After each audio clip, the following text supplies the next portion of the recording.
This is the story of a man named Stanley.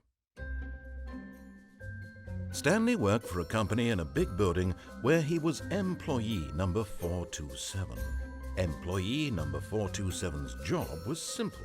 He sat at his desk in room 427 and he pushed buttons on a keyboard. Orders came to him through a monitor on his desk, telling him what buttons to push, how long to push them, and in what order. This is what employee 427 did every day of every month of every year.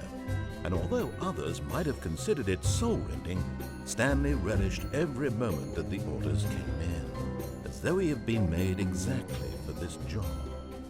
And Stanley was happy.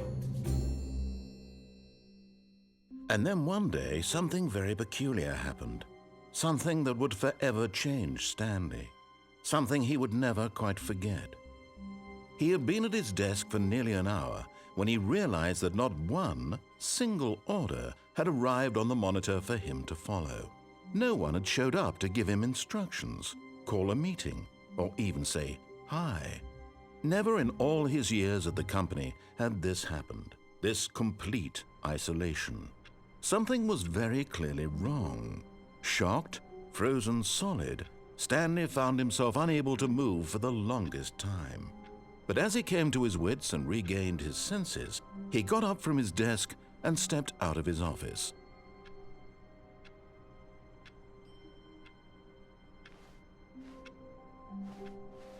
All of his co-workers were gone. What could it mean? Stanley decided to go to the meeting room. Perhaps he had simply missed a memo.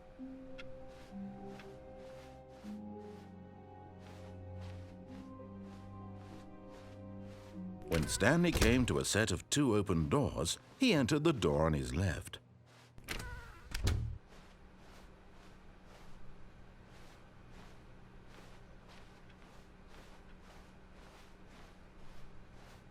Yet there was not a single person here either.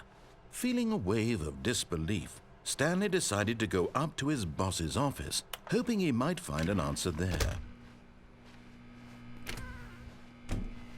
Stanley stepped into the broom closet, but there was nothing here, so he turned around and got back on track. Coming to a staircase, Stanley walked upstairs to his boss's office.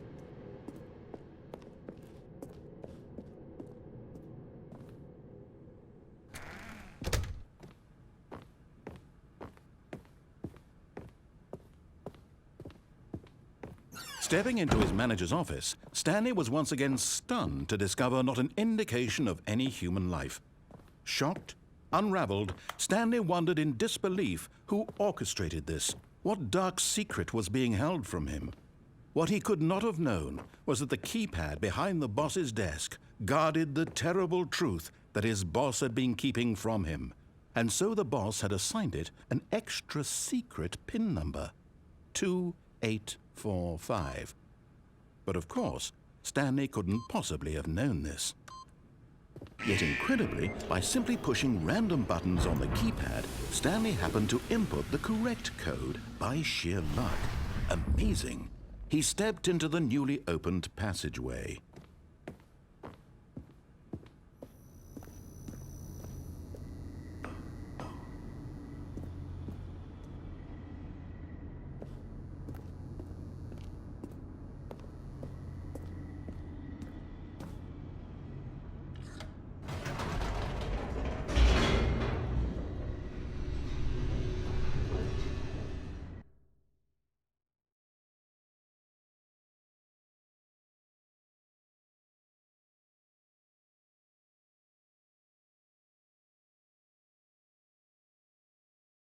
Descending deeper into the building, Stanley realized he felt a bit peculiar.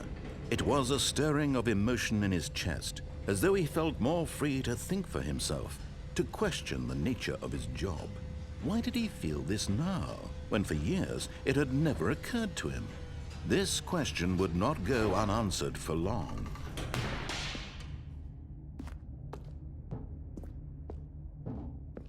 Stanley walked straight ahead through the large door that read Mind Control Facility.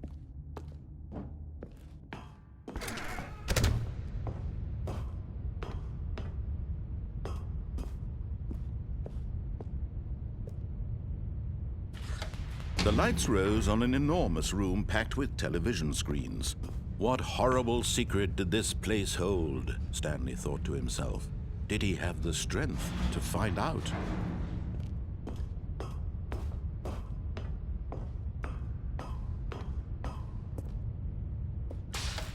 Now the monitors jumped to life, their true nature revealed. Each bore the number of an employee in the building, Stanley's co-workers. The lives of so many individuals reduced to images on a screen, and Stanley, one of them, eternally monitored in this place where freedom meant nothing.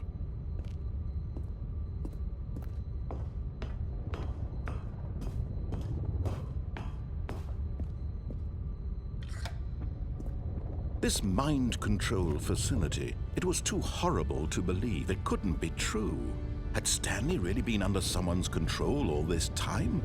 Was this the only reason he was happy with his boring job? That his emotions had been manipulated to accept it blindly?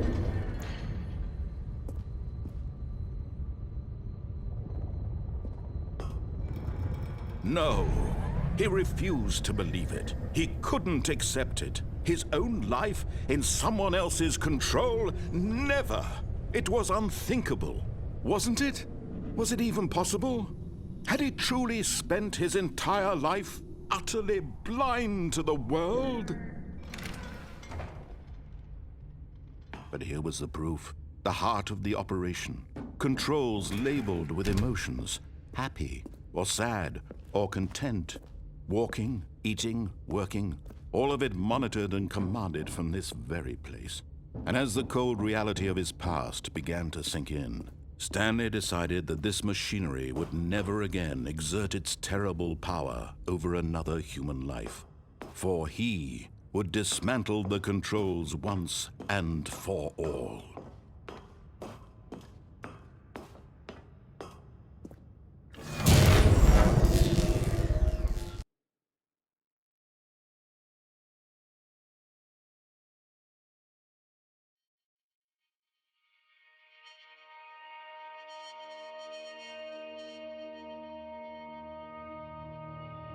Blackness, and a rising chill of uncertainty. Was it over? Yes! He had won! He had defeated the machine, unshackled himself from someone else's command. Freedom was mere moments away.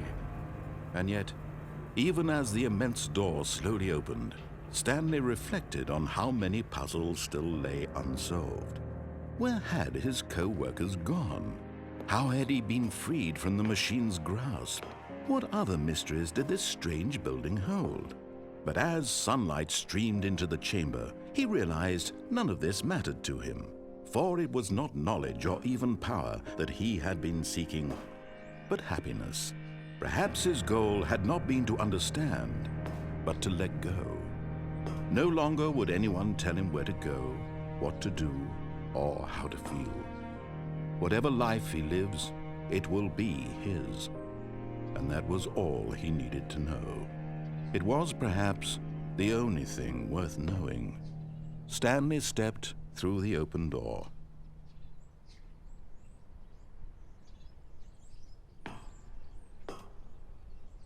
Stanley felt the cool breeze upon his skin, the feeling of liberation, the immense possibility of the new path before him. This was exactly the way, right now, that things were meant to happen. And Stanley was happy.